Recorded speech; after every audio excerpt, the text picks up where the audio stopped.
السلام علیکم دوستوں، خوش آمدید کہتا ہوں آپ کو ہمارے یوٹیوب چینل HMA تجوید القرآن یوٹیوب چینل میں۔ تو امید ہے آپ سبھی ٹھیک ٹھاک ہوں گے۔ اللہ تعالیٰ آپ کے کاروبار، آپ کے ادھر ادھر کے مسائل اللہ تعالیٰ دور کرے، اللہ تعالیٰ آپ کے کاروبار میں برکت کرے اور آپ کو ایمان پہ پختہ رکھے، آمین۔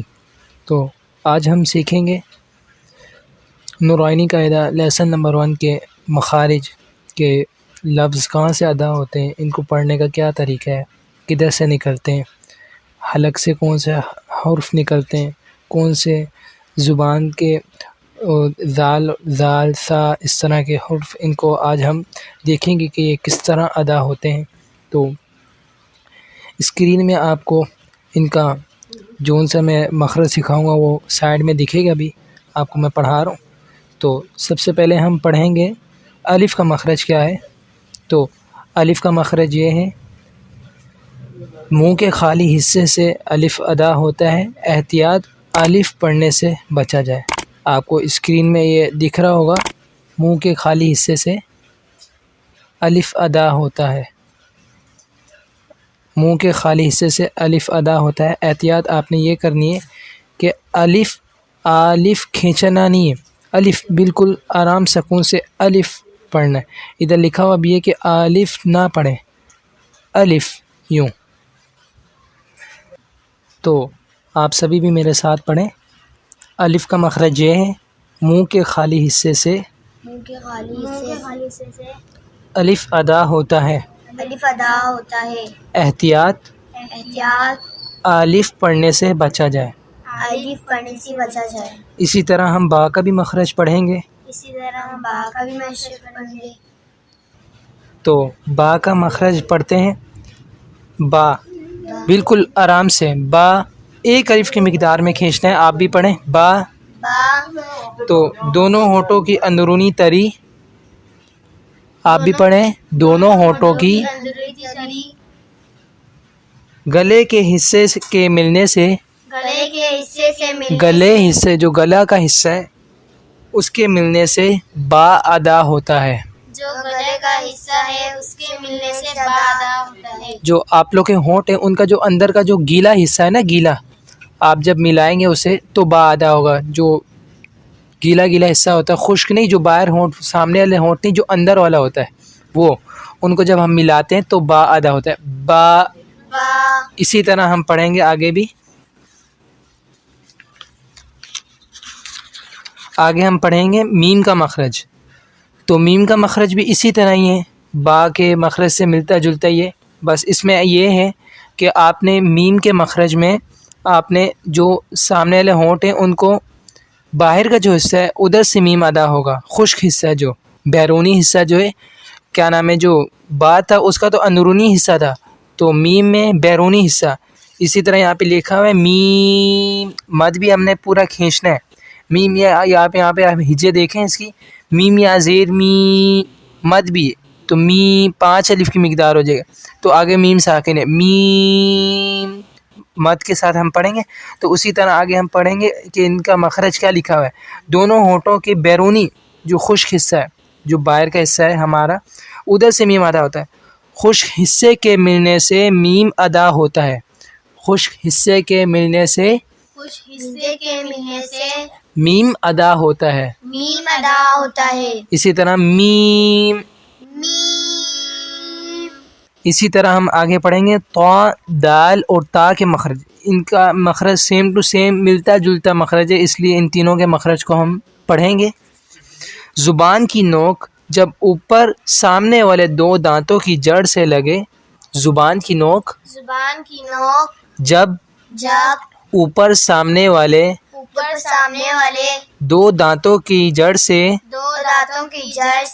لگے تو طا، دال، تا ادا ہوتے ہیں۔ آپ کو یہاں پہ ایک پک بھی دکھ رہی ہوگی کہ کہاں سے ادا ہوتے ہیں، بالکل سیم ٹو سیم وہ بنا ہوا بھی ہے۔ تو آگے ہم ضا، زال، سا کا مخرج پڑھیں گے۔ زبان کی نوک